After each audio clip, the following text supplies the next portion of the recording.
Welcome to the Interlocutor podcast. I'm Tyrell Cameron Eskelson. My guest today is Dr. Stephen G. Kraft.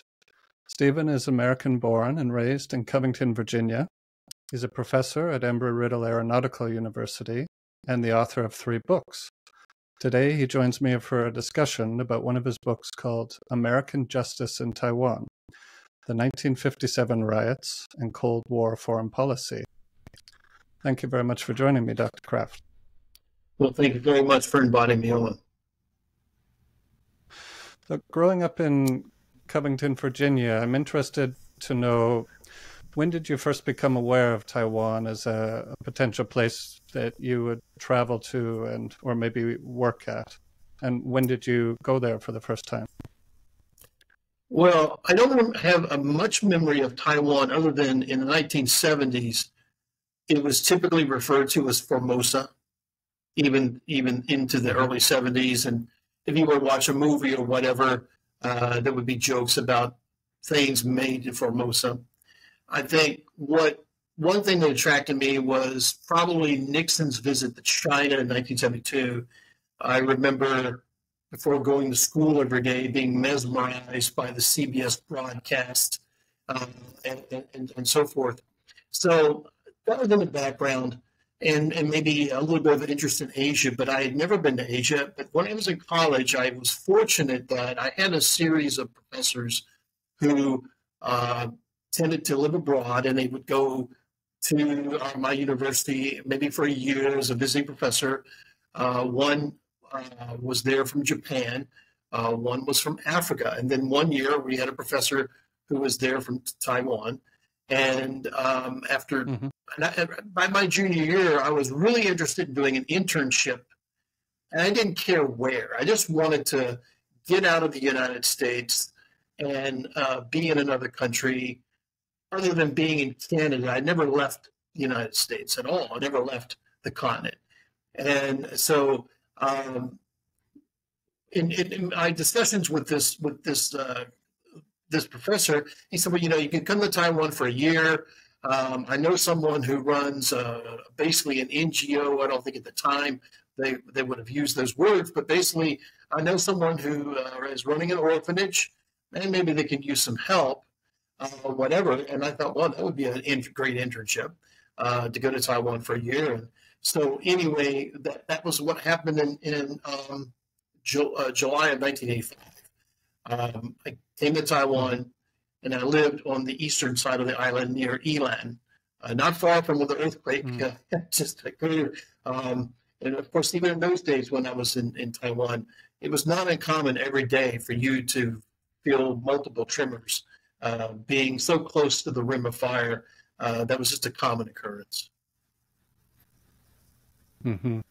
And so I imagine Yilan in the 1980s was quite a small and I don't know if secluded is the right word because it's not that far from Taipei, but in terms of other expats living in that city, what was your experience like assimilating to the culture there?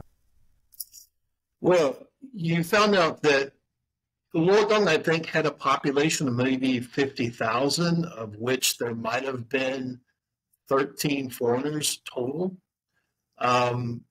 You didn't see that many foreigners. And the downside of that, and this is something that I think you don't imagine happening to you, but in a sense, you begin to understand what it's like to be a superstar, because constantly people are looking at you and staring at you and wanting to talk to you, and you're very popular. And if you've never gone through that in your life, if you felt like you went through life being ignored, and now all of a sudden there's all this attention on you, because for some people, maybe I don't want to say the word commodity, but basically, there are people who, they never knew a foreigner, they never had very few opportunities to engage someone who's from outside of Taiwan. Then you have those folks who wanted to study English, and that's ended up what I spent most of my time doing. The orphanage, maybe on weekends I would go out, but most of my time was Monday through Friday, maybe Monday through Saturday, teaching English some hours a day. But culture-wise, it was great because it really forced you to learn the language. If you're going to learn the language, to be in an environment in which there are very few English-speaking people, that's the way to go. But I was really out of my element. Being an American who grew up sheltered in more ways than you understood, and then now you're in a completely different environment in so many ways. It proved to be really eye-opening, and obviously it had an impact on my life because almost 40 years later, I'm kind of still coming back.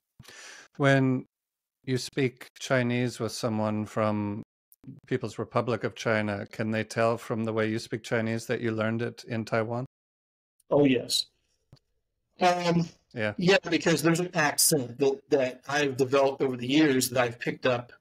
If I want to, I know I've been in Beijing. I know if I can force myself to adopt a little bit of that accent, but that's I can't adopt every accent. And at a certain point, and there have been times when initially I would speak to someone from mainland China, and first they wouldn't quite understand what I was saying, and then they begin to go, "Oh yeah, he's speaking Chinese," and so then there were no issues. But I think also you begin to learn by going to China that they use different words for the same thing, and they might even have a different tone.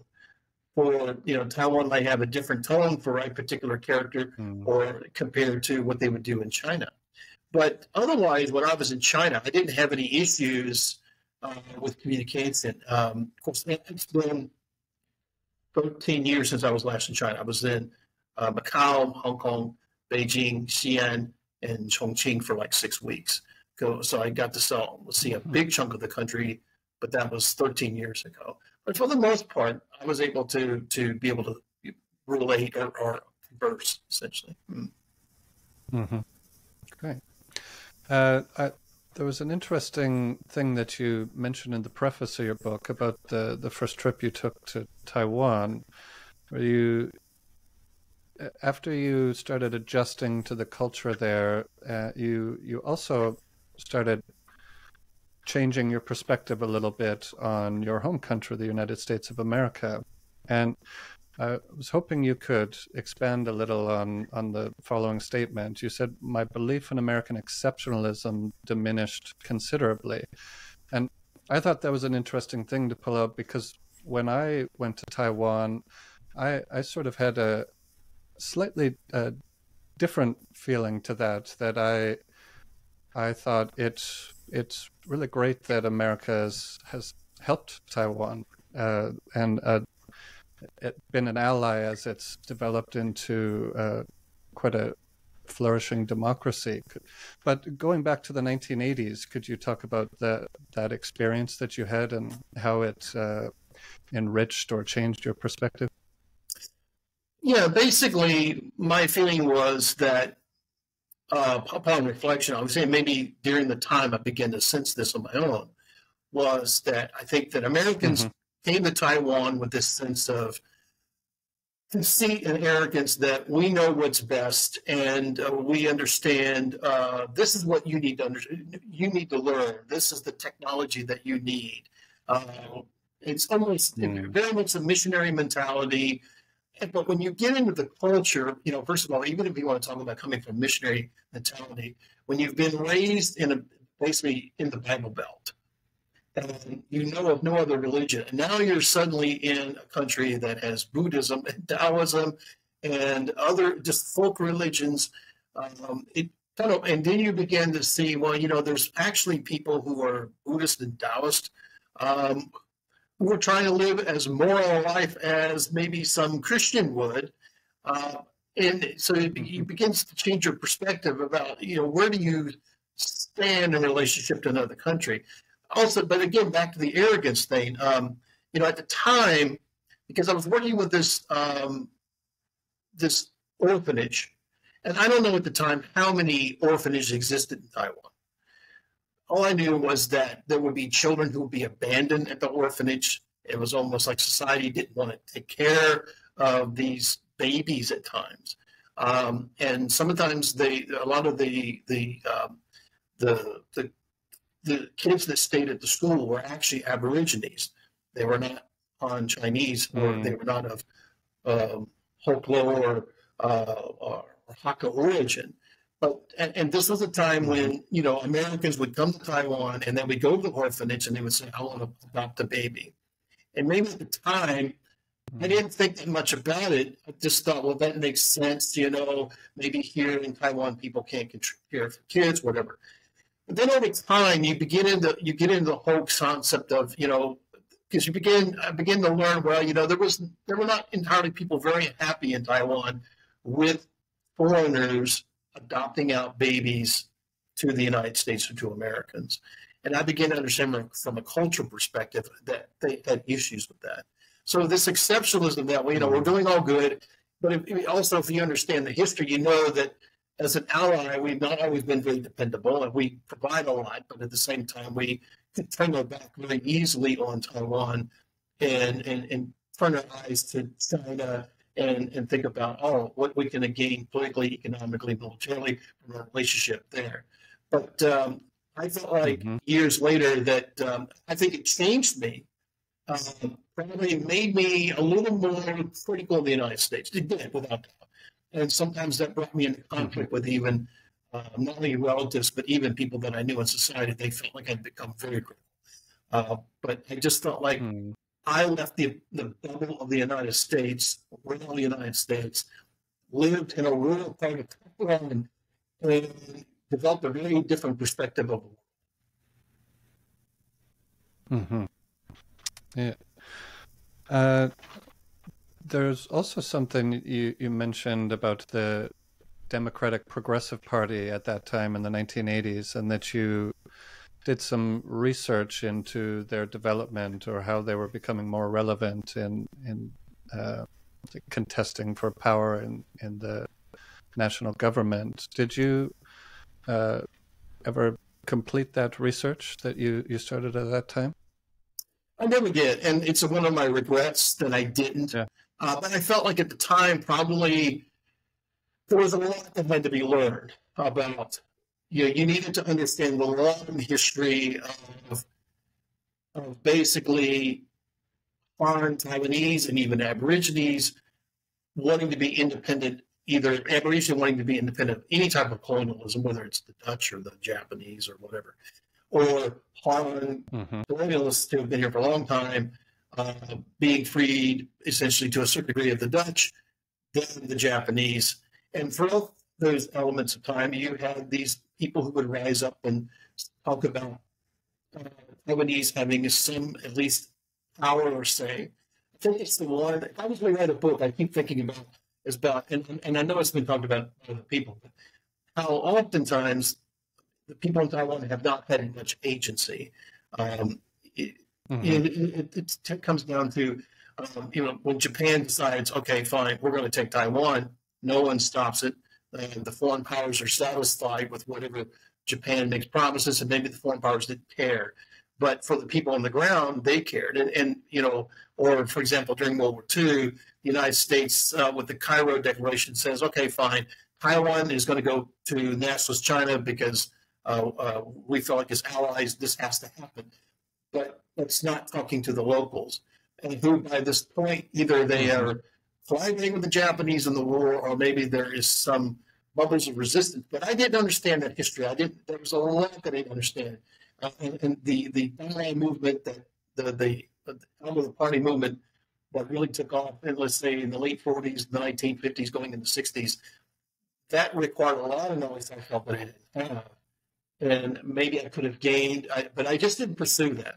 I was interested at the time because being in Guangdong, as I said in the intro, you got this guy, I think, running for magistrate or something, and it was just crazy to see anyone pouring out into the streets to see him come through.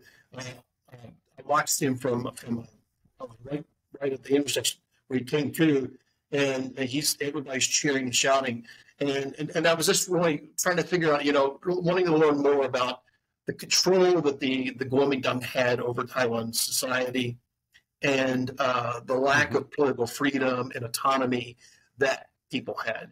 And that's what made me interested in at the time in what was then before the. Well, I guess the DPP was official by that point. So the DPP, but I kept thinking more of the Dangwai movement because I'd been in Taiwan just a year before. I really missed out on a lot of things that happened in 1986. Just as I'm leaving Taiwan, there's a lot of things happening in Taiwan in terms of building democracy and so forth, and I missed out on that. But it's a regret that I didn't really push myself to focus on that movement. Mm-hmm. And so after your first stay in Taiwan, you went back to the United States and you pursued graduate studies and you became a professional historian. And did earning that credential involve coming back and doing research in Taiwan? For the PhD, it did. I basically completed a couple of years of coursework. Still had to do my prelims, but I came back in '91. I think in part I needed a break. Grad school I'd been through Ohio University's master's program, which was longer than most programs at the time because compared to most master's programs, you had to write a thesis. They changed the language requirement. You had to pass a language exam. When I got to University of Illinois, I was kind of upset because there was a resistance to let me into the program because, well, you spent so much time at Ohio University. But that was because I had to write a thesis. I had to do research that took months out of my life. And then also, I was the last group of students who had to actually do a written preliminary exam for my fields as a master's. So there were changes that were occurring. And by the time, when I got to Illinois, I was not very happy because in Illinois, you basically, if they felt like after 1 year they wanted you to stay, they would just give you your master's degree and say you're done. And there was nothing that you had to do to earn that master's degree. So anyway, after then I get to Illinois and I decided, I'm going to go to Taiwan. I'm going to take a break. I'm going to spend the summer. I'm going to do some research. I unfortunately had found out that my advisor at the time had brain cancer. He had come to Taiwan in 1990, Lloyd E. Eastman. He was setting out to write a biography of Chiang Kai-shek. And in the middle of the first semester that he was away in Taiwan, he discovers he has brain cancer. And all of us had to make a decision. Do we stay in the program or do we leave? I made the decision to leave, but Lloyd's health began obviously to suffer. But I was trying to do some research, maybe trying to get ahead of the game as much as I could. I wasn't happy. I'm only begun to recently tell people that I really wasn't happy with it. Lloyd was the one that told me to do the topic on VK Wellington Gu. And I really didn't want to do it. But when Lloyd was becoming sick, I had to change advisors, and I had a new advisor in the form of Wellington. And, he had written a biography of not Lansing and not Dulles, but his name, because he's faced anyway. He wrote the biography, and he kept pushing me to do the biography. I really didn't want to do a biography. I had other topics that I wanted to focus on that I thought would get me through my degree faster. And Bill Widener just felt like, I guess because I don't know, I'm not sure. Every time I would approach the subject, he would say, no, let's stick with it. Maybe that was because of deference to Lloyd Eastman, who unfortunately in 1993 passed away. I come back to Taiwan in 1993. I've taken maybe one prelim. I've got 2 more to go. And while I'm here trying to do my PhD research, then I find out he's passed. And but Bill Widener kept pushing me to do it. I wasn't happy. I did it. I knew that I had a problem because Fred Wakeman from UC Berkeley was invited to the University of Illinois campus before Lloyd died and gave a talk. And after his talk, he came to me and said, "What is your dissertation about?" And I tried to explain it to him, and I really couldn't explain why I wanted to do this topic. But I really didn't want to come out and say, well, it's Lori's idea and I think it's a bad idea. I didn't want to say that either. And it's funny because when I actually defended my dissertation in 1997, Paul Schrader, who was on the committee, I'd written a paper for him, and I actually published an article out of it. And he said, I thought that was going to be your dissertation title. I said, no, Paul, I've been writing about Wellington Goo for all these several years, but I just never, I knew that I had a problem, but I really couldn't, at the time, articulate why I wanted to write. But I came here, I did the research, I wrote the book, I got it out of the way. So that's the way it goes, I guess, in academia. It didn't kill my career, I guess. I obviously have been able to salvage them. I'm sure I read somewhere in preparing for our discussion today that one of the things you were interested in studying was China and World War One. Is that correct? Yes, because that was the paper I wrote for Schrader, because it was the first time I had really brought together theory and history, primary source material together in a way that I felt like told a really interesting story. And that was later partly published. The journal basically ripped out all the theory out and just basically wanted me to focus on the history. Fine. But I tried to convince Bill Widener to let me do that, because the sources were there. And with Wellington Goo, the problem is he had this massive arc. He does. There's still this massive collection. But for the first maybe 20 years of his life, there's no diaries. And you are forced to rely on what was available at the time.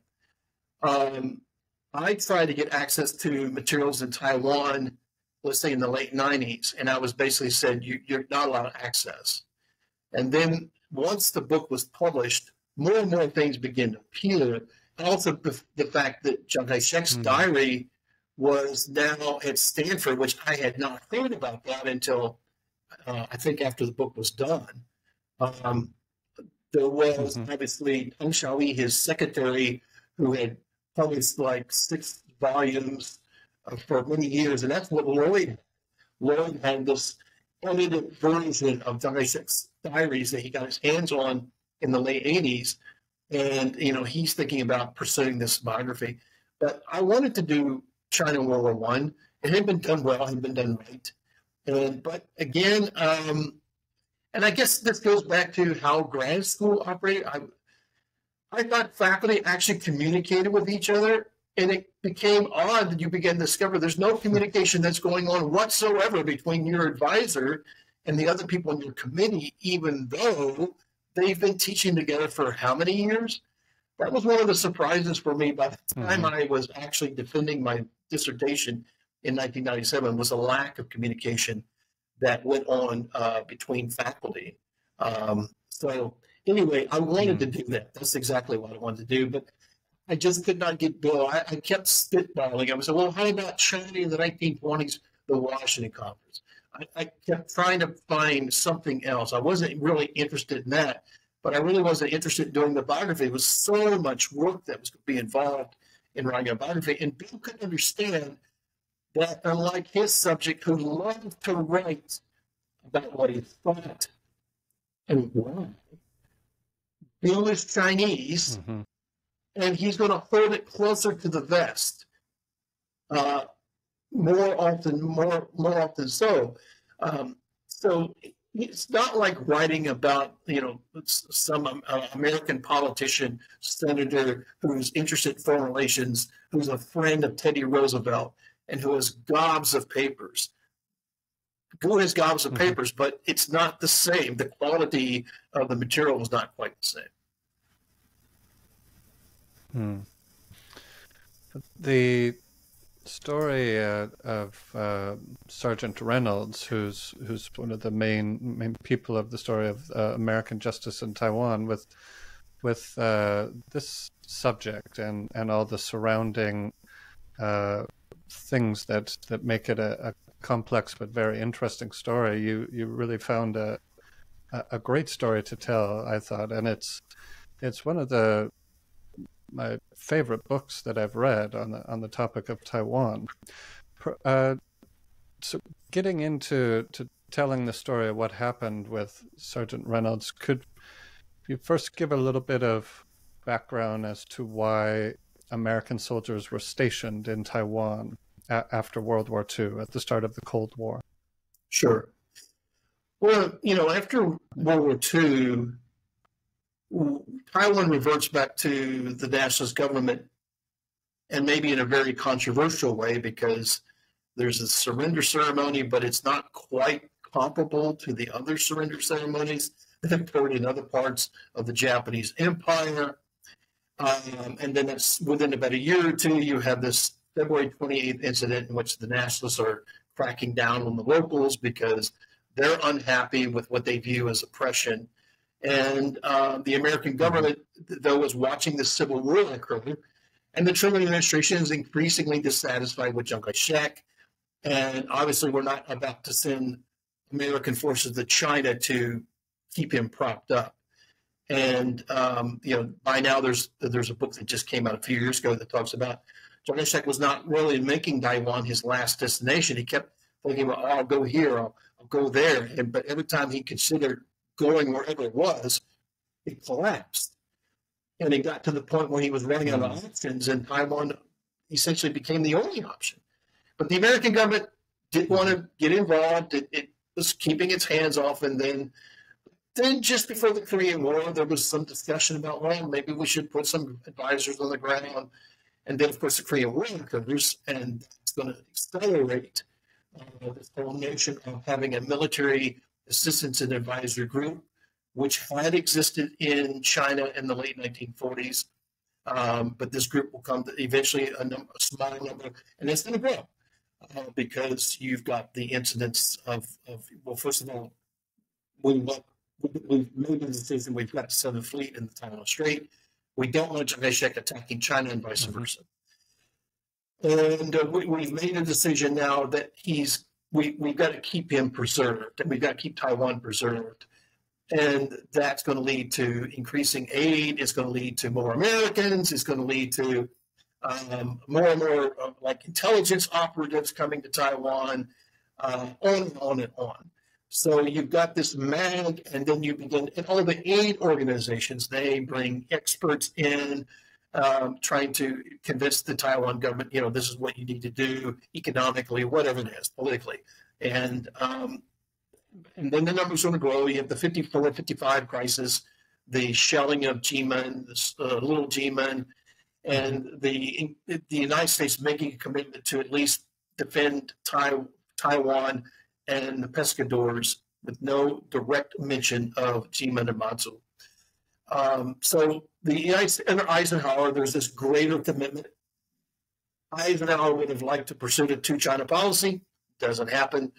But they talked about it. But in the meantime, the number of Americans continues to grow. Particularly in 1957, we are preparing to move the type of assets that could potentially fire nuclear weapons. Moving the not Nike, but I'm blanking on the name of the particular how do we call it, medium-range ballistic missile that it had a very short range. But anyway, we're bringing that to Taiwan, and that means an even greater increase in the number of Americans living in Taiwan, primarily Taipei, Tainan, because that's where you have the 13th Air Force Provisional. Tainan is a huge base. We're probably, my memory serves, we're taking over from the Japanese, essentially, that were in Tainan. And we're taking over facilities. So we've got a big cluster of Americans in Tainan and Taipei, obviously with people in Kaohsiung and maybe some people in Taichung. I don't know.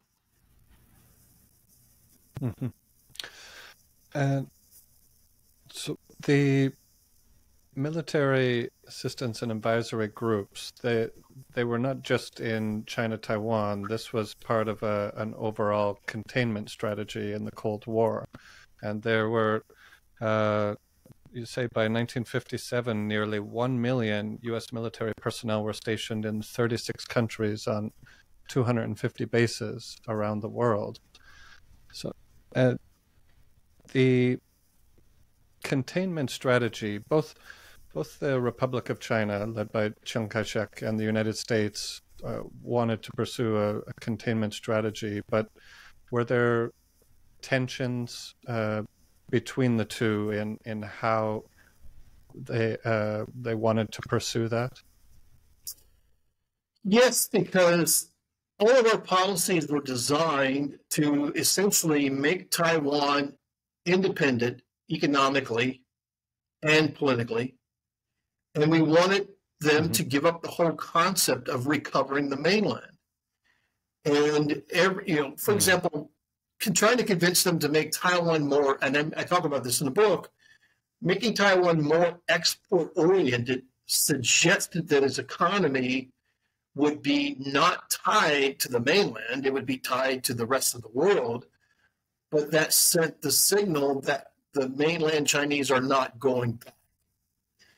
And our refusal to support these limited operations in which nationalist forces would actually invade parts of China. And, Ike wanted to abandon Tiananmen. I talk about this in the book. He was worried that the nationalists would put so much of their morale, or tie so much of their morale, to the importance of Tiananmen that if it was lost, it would be a crushing blow. And he wanted them to give up. We forced the nationalists to give up some of the islands of control. But at this point, the nationalists, obviously, they wanted to keep sending the signal to the 2 million mainlanders that were living in Taiwan, and maybe to mainland refugees around the world who had left China because the communists taking over China. If the nationalist government abandoned it, it sent the wrong signal that, well, we're not going back. That was the end of it. That, they could exist, but of course, you know this from reading like some of the famous literature of the late 1950s. One of the more famous, whose name is escaping me at the moment, but writing about what it was like for mainlanders living in Taiwan, and they understand we're not going back home. That's just not going to happen. And of course, there are some writers, the famous, like Zhang Ailing, who's now living in Los Angeles. But she had written, I've read a number of her short stories, but she was very deeply angered against the United States because we were not willing to make a greater effort to recover China. Or, as I talk about in the book, there was an opportunity maybe for the United States to intervene into Czechoslovakia. I know there's a Hungary intervention, there's a Czechoslovakian potential. Anyway. I think it was Hungary in the book. Okay, so I'm not sure. That was another sign that we're not willing to use military force to roll back communism. The fact that we stood by and let the tanks roll in, essentially, and maybe for good reasons, we didn't do that. But from the perspective of someone living if you're from mainland China and you want to go back home and you're stuck on Taiwan, or if you're stuck somewhere else, and then you see this happening, then you understand. So, did the nationalists really think they could go back? I don't think so. I think they knew they could go back. They had to at least create the pretense in order to maintain the support of their people. But as I talk about, you're 2 million people trying to control a population of 8 million who don't care about going back because they've been living there for how many years? They've been living in Taiwan for how many years? They have no interest in regaining the mainland. So they have to control them, but at the same time maintain this political support that says, oh, yeah, we're going to go back. We got this plan, got that plan. And they still roll them out. Even in the early 1960s, the ROC government will come to the United States and talk about, hey, what about we do this recovery plan? And the United States is not going to fund it. So the two sides can agree that communism maybe is bad. We don't want to see it expand.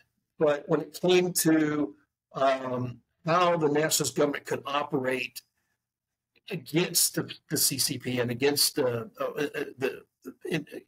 Chinese position, the two sides were very much at odds in the 1950s, and they will continue to be at odds in the 1960s because it's becoming clear the United States is gradually looking at what could be gained by having better relations with the peoples of China. So to introduce one of the, or I guess we could say the main character of the book, Sergeant Reynolds, he serves in World War II, but actually I have a question about his service in World War II. By my count, he was 30 years old in 1945, but he didn't join the armed forces until, or get deployed until the last year. Do you know why he didn't join up sooner? Well, I know from reading about other individuals, it was not unusual. Well, for example, I had a neighbor who was drafted at age 35, which was the outmost. That was the age limit cutoff for how how old someone can be. He was an engineer. He was actually a D-Day and all that. But I also know of incidents where, let's say someone had a large family or whatever, but then they decide at age 30, I'm going to go ahead and join. Now, sometimes this could have been because of peer pressure. Who knows? Because I wrote a book about aviation training during World War II, and we had to actually give uniforms to our flight instructors because they were being so ostracized by society. Wait a minute, how come you don't have to fight? So to take that pressure off of them, we had to actually give them a uniform that suggested that they were somehow in the armed forces, even though they weren't. They're just civilian flight instructors training American and British cadets to fly for the war effort. So I'm not sure in his case, or I don't recall, other than he was working, he was in hospitals and this and that and the other, and then he joins the Army. And despite his age, stays in it quite a while. And I couldn't find much information other than that when he died, it said that he served in Vietnam. So I don't know if he was like one of the really, I had, he's long past, but I had a colleague who by this point was an Army lieutenant colonel, was in Special Forces, goes to Vietnam during the Kennedy era. So I don't know if he was one of the people who extended a career long enough that they served in Vietnam with American forces, but he was basically World War II, Korea, and then some stint in Vietnam, don't know when. But you're right, given his age, he probably did not extend that far into the war. And he spent a couple of years in Korea near the front line working, then went back home, spent some years in Texas. Then in February 1955, he joins the MAG in Taiwan, and him and his wife are put in a house on Grass Mountain. Is that correct? Yes. It's a area that was well known probably to locals that Americans are living on Grass Mountain. They have their own nice little homes. I've been there, but I've never gone there looking for Cold War relics. It's been a while since I've been to that mountain, but at the time I wasn't really thinking about, and I think some of those quarters are still around. I'm not sure, but they were up to a few years ago, or at least by the time we were working on the book. So maybe up until at least 10 years ago. But Americans had their little, basically, not condos, but they have their areas. They have their amas, they have, they have the cooks. They get all of the niceties of being an American and having money that goes a long way. And in some cases, being able to bring your own vehicle from the United States to Taiwan and drive it, and then have your own maid, and gosh, know what else to get you through life. A lot of amenities for American families that are living in Taiwan. And I guess we could talk a little bit before we get into the incident and its aftermath of some of the tensions of their presence there. You mentioned how they earned a much better salary than the average local person.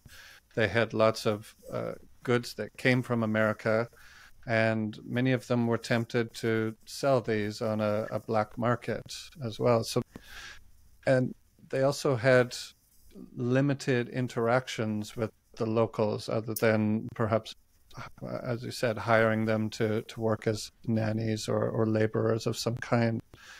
So the tensions between the local people and the American presence there, it's going to factor into the story as we move forward.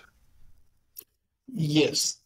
And, it's hard to show just how widespread this was.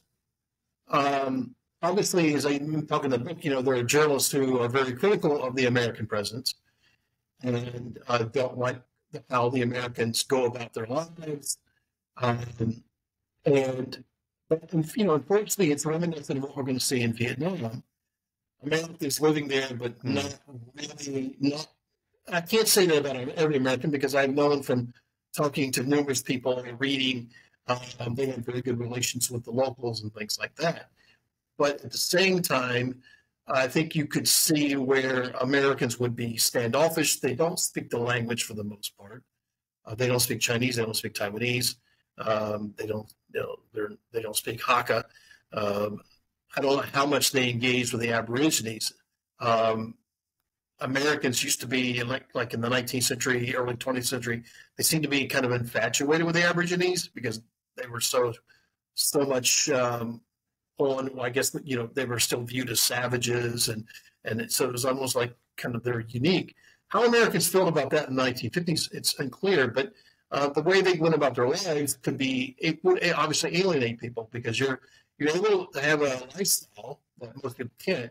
I mentioned the informant who said, I tried to have an air conditioner one time and I got just nailed. People just criticized me for, it's almost like viewed as excess. And Americans, they're being excess when it comes down to it. The lifestyle that they have, that is not comfortable. And I've learned from talking to my own mother, this period of, this is the time when even a lot of Taiwanese families are so poor, they will gladly allow their young daughters to marry some mainland soldier because, of what is to be gained for the family, even though the dowry is supposed to go the other way around. But still, families felt like, I can't keep my poor daughter here, la, la, la. And so that you see these marriages occurring. And I knew people like this, even going into the 1990s, there would be almost like a 17 to 20 year age difference between this former soldier from the Chinese National Army and his wife, who's still quite young in many respects. So Americans, as I said, they live to excess, and the way they drove, obviously, and running people down, speeding, and all that. The things we complain about Taiwan today, or have for the last 40 years, when it comes to driving, Americans, maybe we taught them. Right? If you read all the complaining, not from just the Chinese side, but from the American side, it's almost like, oh, now I can almost believe, because I remember when I came here in the 1980s, people honked their horn all the time, and apparently that's how Americans drove in the 1950s, honking their horn all the time. So. There's a novel. The name of the author, Taiwanese author, escapes me, but perhaps you've heard of the short story "The Taste of Apples" or "The Taste of Apple." It's about a blue-collar laborer who gets hit.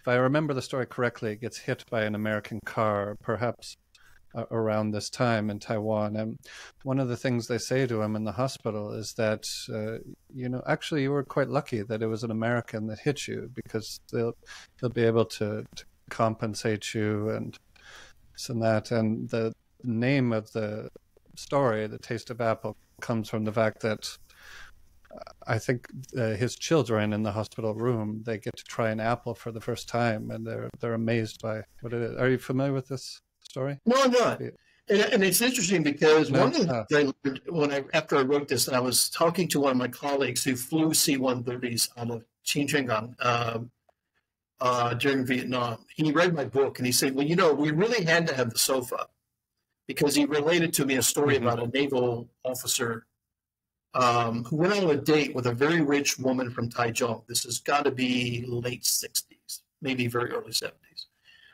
And the car was being chauffeured.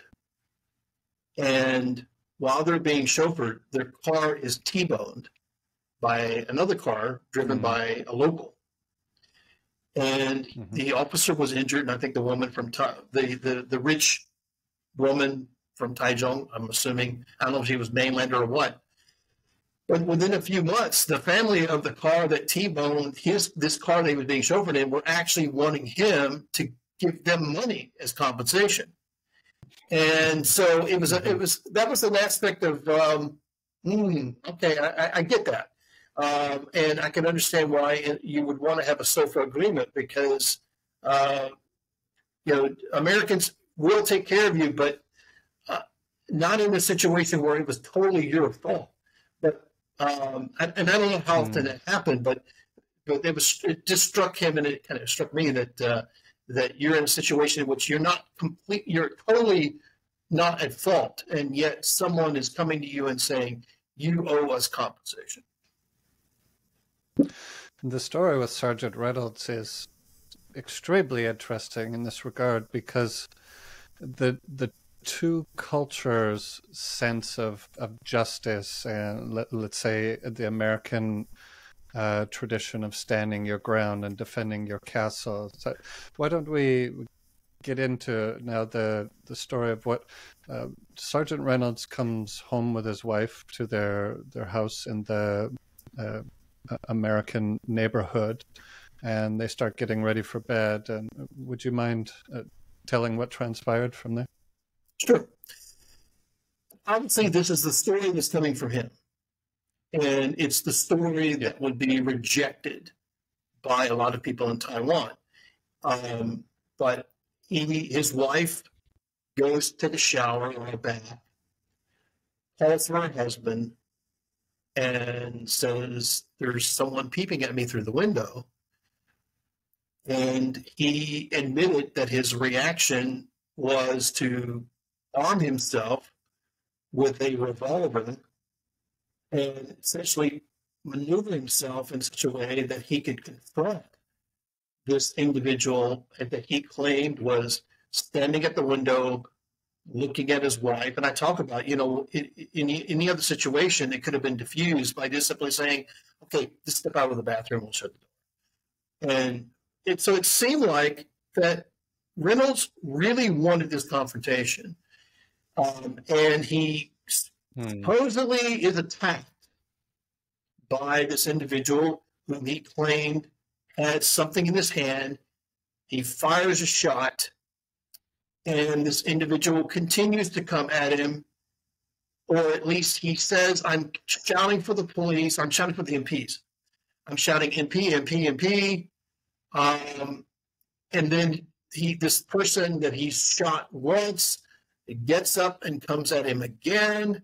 He fires a second shot, and then this individual goes away, and he has no idea what's happened. He and his wife are now calling on the phone, calling for the local foreign affairs police, that would be the Chinese side, to come to their home.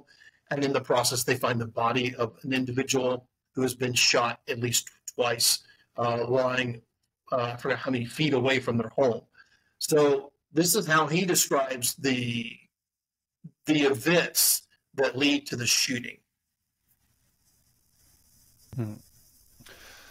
And I'm interested in as well.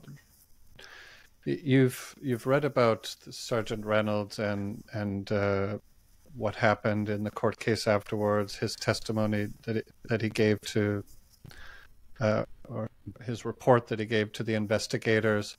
Do you buy the story that he tells? I can, for this reason, because I know from reading the Chinese documents that the government knew that this individual had a reputation for being a peepee Tom. But they never wanted that knowledge to go to the public. Because in their minds, regardless of whether it was a peepee Tom or not, it doesn't matter. All that matters is that someone confronted him and shot him. And so back to what you said, their concept of justice is very different from our concept of justice. Reynolds could say, well, I was standing my ground, I'm defending my home, it's my castle, and and obviously, as I say in the book, the lawyer for Reynolds is going to basically say that this guy engaged in visual rape of the wife. He's going to put it in that kind of terminology to really benefit on the part of the American community. But from the Chinese perspective, okay, yes, he probably did have a reputation for being a peepee Tom, but that didn't justify the confrontation and the way in which basically he was shot dead. And as I mentioned in the book, there are Americans, who in this country, in the United States, are saying the guy got killed for being a peepee Tom. But we know in American society that has happened, that people have no problem with that type of confrontation. But other elements of society feel like, well, that's what we did in university. Nobody shot us. So why did you have to kill this guy?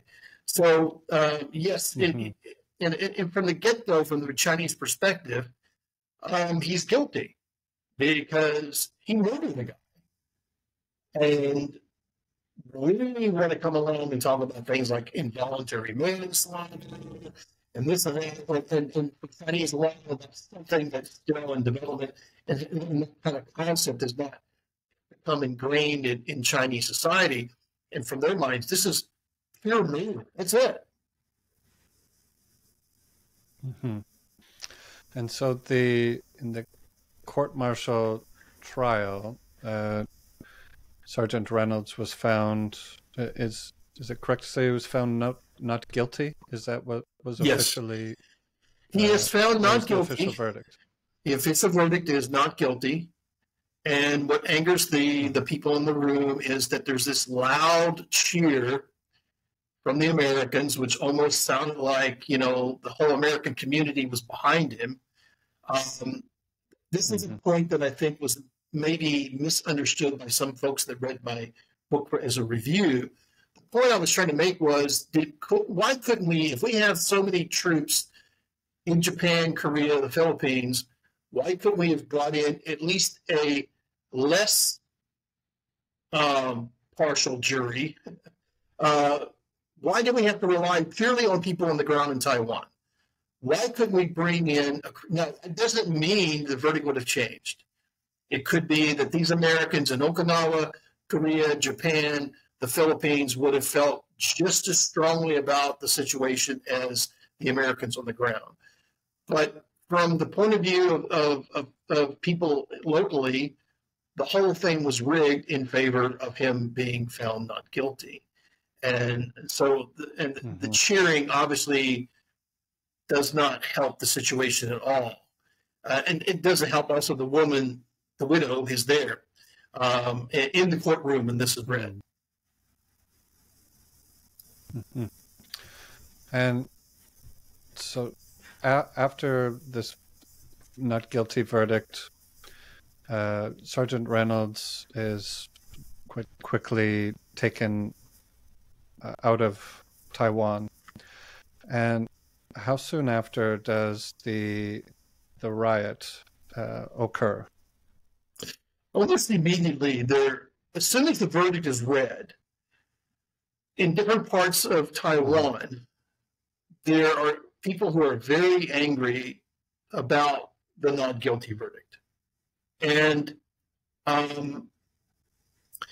there were warning signs to the American side that they should be taking precautions.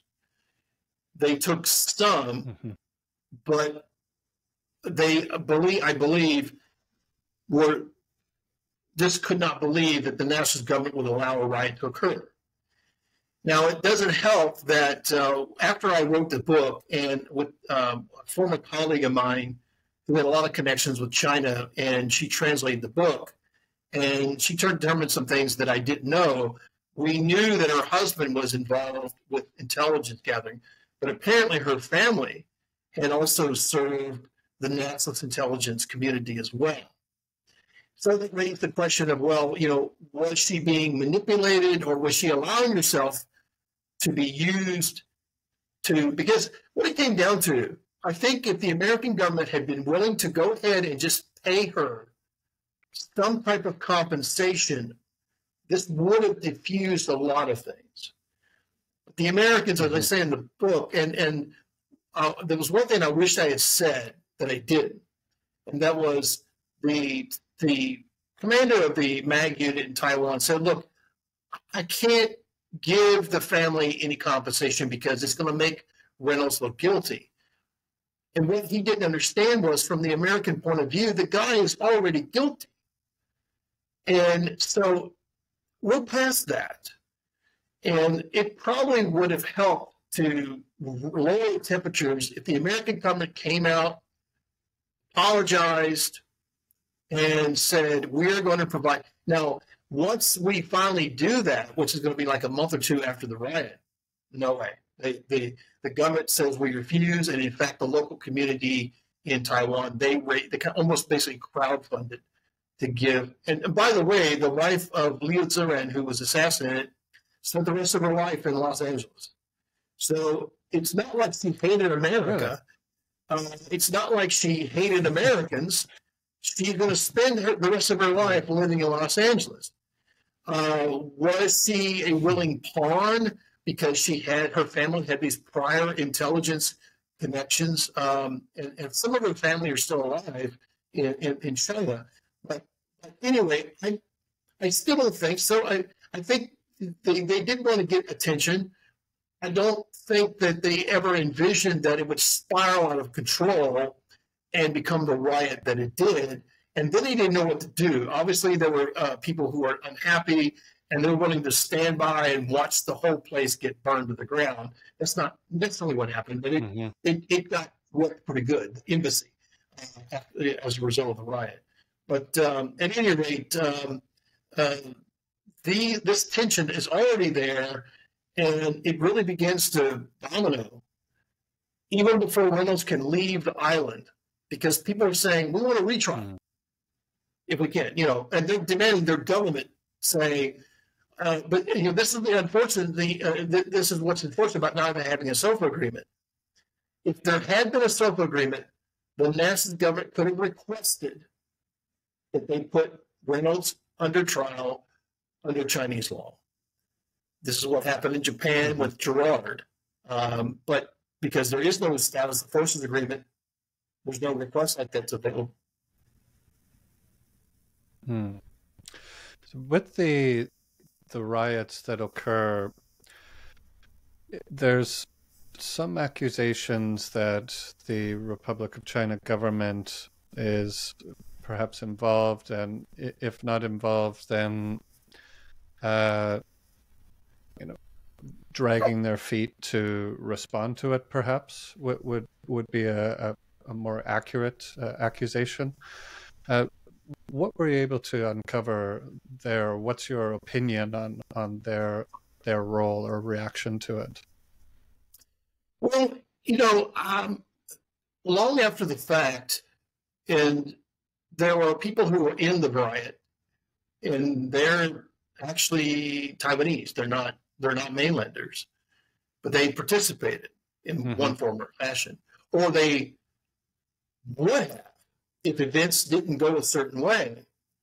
And they made it clear, no one forced us to go. No one put a gun to our head. No one said we had to go and protest. We protested because we are upset that an American has diplomatic immunity and can claim stand your ground, God knows what, in order to justify what they viewed as the execution of a Chinese national. There were a lot of discussion on the American side. Well, was the national government doing this? Did they, because of the tensions between the two when it came to policy, is this what led the national government to get payback? And I can understand that, but I couldn't find any deep evidence. And even with the fact that his wife, whose family had some type of intelligence connections, maybe she was there because she'd been told to go there by the national government. She went there obviously to protest, and maybe she had some help. The Americans made a big deal about the fact that she had this great-looking son. I didn't think that looked that great, but somebody had to write in English what they did. I don't know who did that. But at any rate, but there were a lot of slogans you could see all around on the building. And I would say I'm missing this in the book. I'm seeing pictures of, like, slogans like, being anti-diplomatic immunity and so forth. Yes, Americans at the time questioned, did our ally turn against us? Did our ally betray us? Did our ally deliberately create this riot? But it seemed like over time, either the American government could not find any evidence, or it was not willing to face a certain reality, because then, from a political point of view, that would have been even more difficult. How do you explain that to the American people?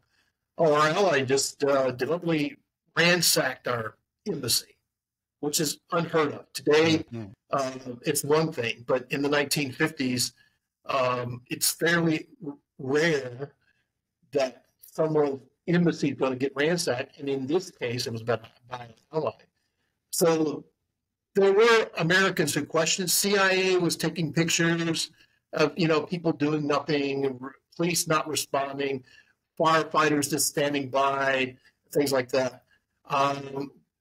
There was this notion of, well, somebody was handing out money to the rioters as if to encourage them to riot. So how did things cool down, and how did America and the ROC move forward and preserve their diplomatic ties and remain allies in a common cause? Well, the tension remained for a few weeks, maybe a couple of months. Yeah.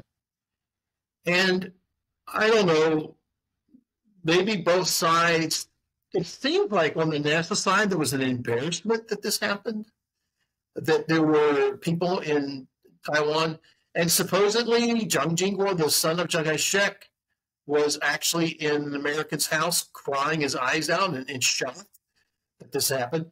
So even if this, let's just say, okay, we're going to tolerate students, because the students were connected to Jiang Jingguo. And there was the Americans didn't like him at all, and we were convinced that he instigated this, and maybe he did to a certain degree, but I don't know that he expected it to do what it did. But we seemed to get over it. It didn't take long. Maybe it's because we felt like we have a mutual enemy, at least. And the ROC is not about to say we're going to end the relationship. That's impossible. We're giving them millions of dollars in economic aid and millions more in military aid, trying to slowly wean them away from being dependent entirely on the United States, and trying to get them to move in the direction that Taiwan did, becoming an export processing country. The way that China will become in the 1980s, the 1990s. That process is going to occur within a few years of this event. So the two allies seem to get over it. As I mentioned in the book, maybe it's one of those things that has to happen between allies, that there needs to be a moment when somebody needs to blow some steam. It's sad that, and of course, when you think about what happens just within a few years, America's involvement in Vietnam and how many people are going to die in combat. I mean, civilians are going to die. The killing of one guy who was probably an officer in the NASA's Army, even though the NASA government never cooperated, they never wanted to share any information about his background whatsoever. They always played down his role as an intelligence officer, things like that. But at any rate, the two parties seem to get over it, and they move on, and they try to just put it all in the rearview mirror, and of course, maybe it helps a year later. There's another offshore crisis, and except this time, Japan Czech would really like us for use nuclear weapons on the PRC, and we're saying no, we're not going to do that. But the two sides managed to move on, essentially. And did the Republic of China government eventually get a status of forces agreement, or did that get changed or updated? Yeah. It finally happens in 1965. It took years, but it finally happened. And again, I blame the United States to a certain degree, and maybe the Chinese side does. It's been a while since I've done the research on this, but it seems like we could have had an agreement much sooner. Maybe that would have helped to a certain degree. It's good we're going to be doing this because of the Vietnam War, and because the United States is actively telling its armed forces that Taiwan is the place to go and have R&R. So there's a deliberate campaign on the part of the United States during the Vietnam War to encourage GIs to go to Taiwan and have fun. And which is interesting to me. I've thought about doing research on this because I've tried to maintain, at least anecdotally, that the American presence in Taiwan in the 60s and 70s was not quite as detrimental as has been portrayed. Similar presences of the Americans, let's say the presence of the United States armed forces in China during World War II, behind the lines, and there's a lot of things that are going on that are not good. I don't sense that, but I could be completely naive about that. It's just that when I came to Taiwan in 1985, I had no sense, even though it had been within just 6 years of the last American forces leaving. I never got the sense there was a lot of hostility between the local people and foreigners like myself. And so I would have thought that if the 60s had been really that rough or that bad in terms of the American presence, then there would have been some residual. And maybe I just didn't see it. Maybe I was living in the wrong place. Maybe I was living in Taipei or Taichung or Kaohsiung or wherever these GIs seem to gravitate primarily to Taipei or Kaohsiung. But anyway, I never got the sense there was never another riot that I know of. And of course, Taiwan became a kind of willing sex industry to welcome all these GIs, more so than it had been, let's say, in the 1950s. My gosh. So somehow the two managed to get along without any, major outburst of anti-Americanism in the 1960s. But I think maybe I still need to do some research on that, because maybe there's a lot that was happening behind the scenes that I've never heard about. But based on just trying to do some cursory reading of documents in the 60s, I never got a sense that there was that same type of resentment that in the 60s that occurred in the 1950s. But then the question would be, why? There's more Americans here now than the 11,000 that everyone was complaining about in 1957. There's thousands of these guys. And who knows how many American GIs came to Taiwan for R. I know that there's been some research done on that. But somehow we managed, and not just them. If you read, I'm sure you're aware of the books that have come out about Taipei, and that came out in the early 70s about this being basically the sex paradise of Asia. And all these foreigners who were not military, who willingly came to Taiwan to essentially partake. And somehow there wasn't that same type of resentment that came out of that experience. So I've been curious about why. So, by way of closing, could you talk a little bit about your work that you do in Taiwan nowadays? Do you visit there annually to teach classes, or what's your involvement in the institutions there presently? Well, in the last 3 years, I had been coming to Taiwan off and on, and before the pandemic, the last time I was here was 2017, and I really got to see the shift. And once Tsai Ing-wen became president, and going to Sun Moon Lake and seeing the change economically, whereas in 2016 the place was packed with people as tourists, and by that point the PRC pulls the plug, and in 2017 it's almost like a ghost town out on Sun Moon Lake. But then, I stayed away for a few years, and then the pandemic, the very time I was going to come back to Taiwan, the pandemic hit. But for the last 3 years, and this is my third year in a row, I'm here we have a grant. The university has a grant with the DOD, and basically we have students who come here who are trying to learn Chinese. But one of the requirements of the grant is that they learn the history of Taiwan and learn more about Taiwan culture. So from the perspective of this particular university I'm with, there's several across Taiwan that are bringing Americans over under a grant to study Chinese. Increasingly, Americans, as you know, are not going to China. The American population, compared to what it was like in 2011 and now, is just it's unbelievable how much it's depleted. But at any rate, kind of like during the Cold War, you have an environment in which Americans can come and they can do what they want and they have a great time, and they learn the language. And what I'm trying to do is to teach them about the history of Taiwan, and to give them an understanding of Taiwan's progress, evolution, and all that, but also give them an understanding of the relationship between the United States and the Republic of China, particularly since the end since World War II, to understand why the United States has had the attitudes that it's had, whether it was pro, whatever. But that's my role. Obviously, the university I'm teaching this with, they have historians.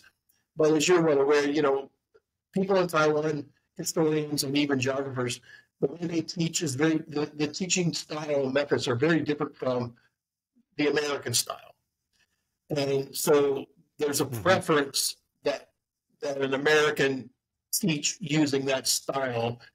Or if they can, they try to find someone who's gotten a geography degree, maybe in the UK or the United States, but if not, still someone who understands how Americans think and learn compared to locals, and teaching to that.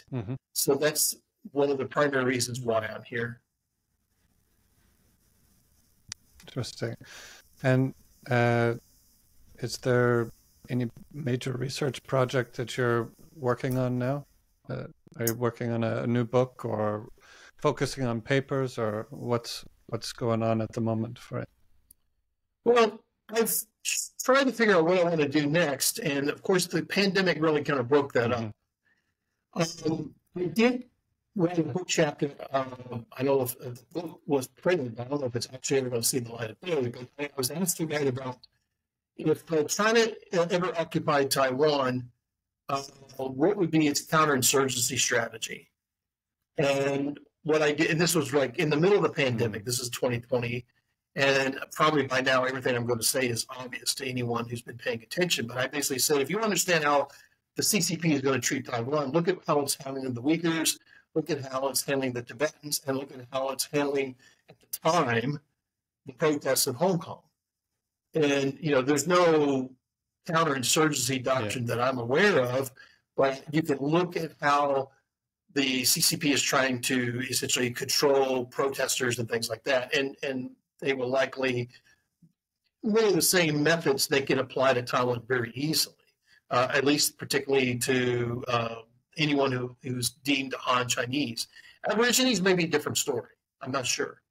But I wrote that, and then I was tasked last year to work on a project in which it's more related to cyber, but I was asked to provide a kind of a historical understanding of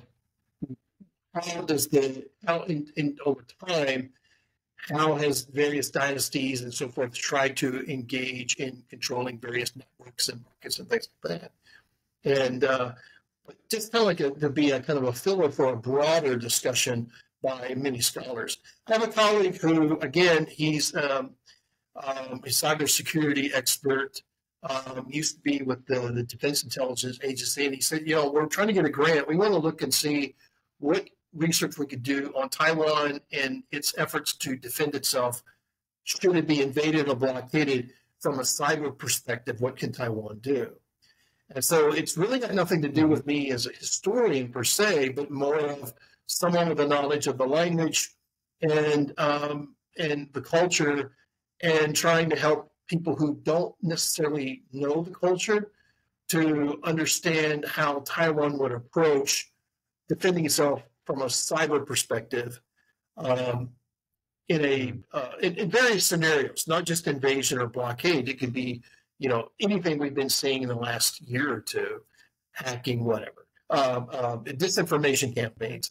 What can Taiwan, and obviously watching the war in Ukraine, you don't hear as much about it, but for a long time we knew that there were a lot of ongoing cyber attacks. Both sides were engaging. It's something that doesn't catch the attention of the public the way that the current fighting might, but it's happening on a daily basis, and it's going to happen. I would say if there's real tensions between the PRC and Taiwan, that's going to continue to happen, and how Taiwan is going to be able to defend itself or even engage in its own campaign to kind of strike back. And obviously, as you are well aware, from the get-go, people have been talking about, what if Taiwan loses its internet capability? Can it get access to Starlink? Can it have access to the outside world? These are questions that have been discussed for months, particularly since the war started. So right now, my research interests have been kind of driven by people coming to me and saying, here's a problem that we have. Can you provide us with an understanding from a historical perspective and an understanding of Taiwan for us to understand, what is possible and what is not, That sounds important and interesting as well. So the book we were discussing today is called American Justice in Taiwan, the 1957 Riot and Cold War Foreign Policy. Dr. Stephen Kraft, thank you so much for joining me today. I really enjoyed the discussion. Thank you again for having me. It's great to talk about something that it's been, 8 years, but I think it's still something that can be very timely. Great.